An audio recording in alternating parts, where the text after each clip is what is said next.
तनी जोर से ताली बजाओ हे गुरु के शिष्या।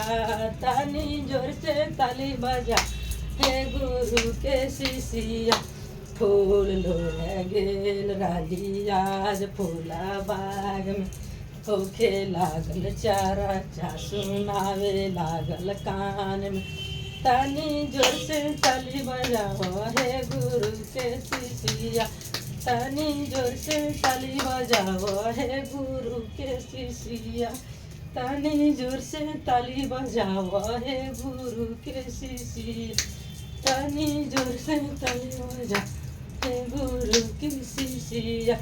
फूल लोढ़े गेल राली आज फूला बाग में होखे लागल चर्चा सुनावे लागल कान में। तनी जोर से ताली बजाओ हे गुरु के शिष्या। तनी जोर से ताली बजाओ हे गुरु के शिष्या। तनी जोर से ताली बजा हे गुरु के शिष्या। तनी जोर से ताली